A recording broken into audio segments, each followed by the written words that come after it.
සුබ දවසක් යාළුවනේ ඔයාලා හැම දිනාටම ඔන්න පෙට් අයිඩියා channel එක බලන ඔයාලා වෙනුවෙන් තවත් අලුත් වීඩියෝ එකක් අරගෙන ආවා. අද වීඩියෝ එකේ මාතෘකාව විදිහට මම ඔයාලත් එක්ක කතා කරන්න බලාපොරොත්තු වෙන්නේ රෙඩ් ඕක් කියන සිරප් එක ගැන. මේ ගැන කතා කරන්න කලින් මුලින්ම ඔයාලට කියන්න ඕන දෙයක් තියෙනවා.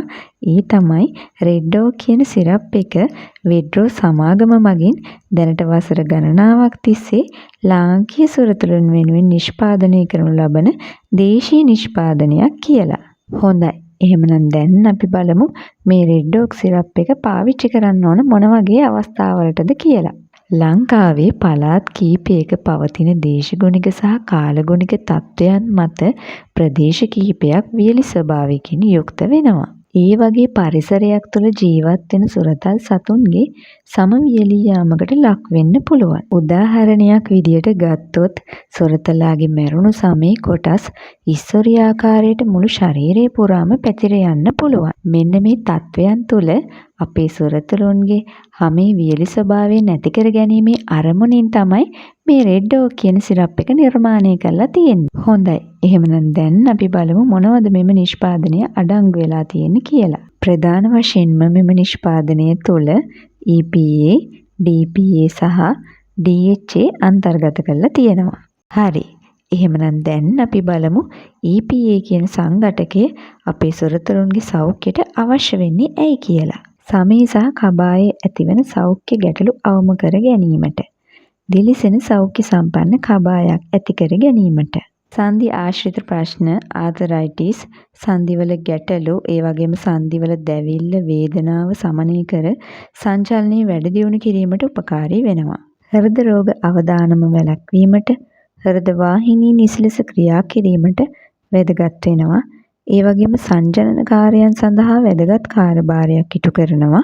ඒ වගේම මොළයේ ක්‍රියාකාරීත්වයට සුනක පැටවුන්ගේ මොළයේ කොටස් වර්ධනය වීමට මේ EPA කියන එක ඉතාම වැදගත් වෙනවා. එහෙමනම් දැන් අපි බලමු DPA කියන සංඝටකය ගැන. DPA කියන සංඝටකයත් EPA කියන සංඝටකය වගේම තමයි.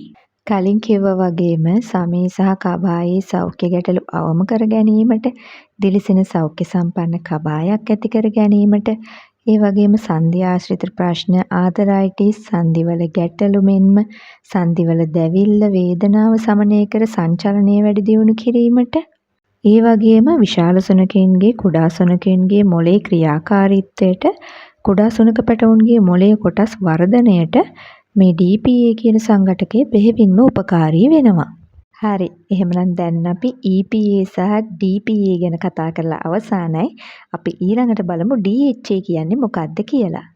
මොළයේ සහ ස්නායු පද්ධතියේ වර්ධනයට ඉතාම වැදගත් වෙනවා. ඒ වගේම කුඩා පැටවුන්ගේ සමස්ත මොළයේ වර්ධනයට, වඩා හොඳ මතකයක් ලබා ගැනීමට, ඒ වගේම මතකය මගින් ගැටලු අවම කර ගැනීමට, ඒ වගේම යමක් තීරුම් ගැනීමේ හැකියාව වැඩි දියුණු කර ගැනීමට, බුද්ධි මට්ටම වැඩි දියුණු කර ගැනීමට, ඒ වගේම ඔවුන්ගේ ඇසේ පෙනීම වැඩි දියුණු කර ගැනීමට, ඒ වගේම අවදි වර්ධනයට, සංජනන සෞඛ්‍යයට, හෘද වාහිනී ක්‍රියා කිරීමට වැදගත් වෙනවා. ඒ වගේම සුනකයාගේ ශක්තිය සහ ක්‍රියාශීලී බව වර්ධනය කිරීමට මේ DHA කියන සංඝටකය බෙහෙවින්ම උපකාරී වෙනවා. හරි. එහෙමනම් EPA, DPA සහ DHA යන සංඝටක තුන ගැනම සඳහන් කරලා අවසానයි. අපි ඊළඟට බලමු මේ රෙඩ් ඕක් කියන සිරප් එක භාවිතා කළ යුතු ආකාරය පිළිබඳව.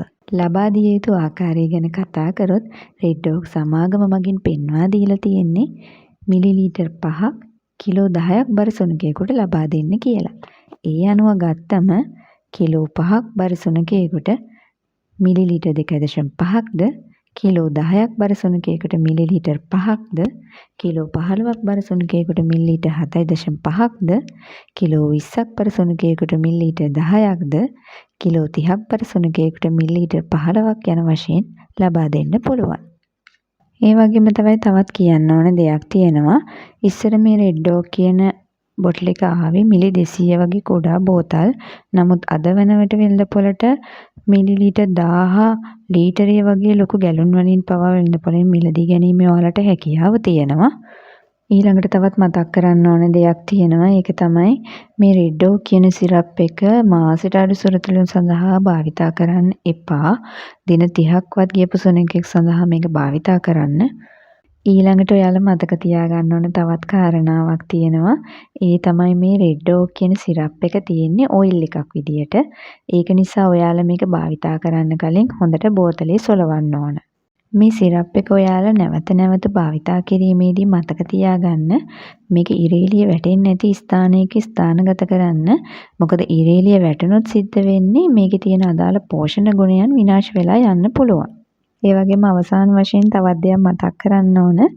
මේ රෙඩ්ඩෝ කියන සිරප් එක ඔයිල් ආකාරයට පවතින නිසා සුනඛයන්ට එය ලබා දීමේදී මම වඩාත් සුදුසුයි කියලා හිතනවා.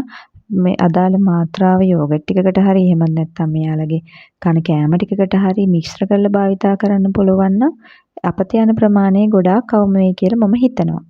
එහෙමනම් රෙඩ්ඩෝ ගැන කරපු වීඩියෝ එක අදට අවසానයි. බොහොමත්ම ස්තුතියි.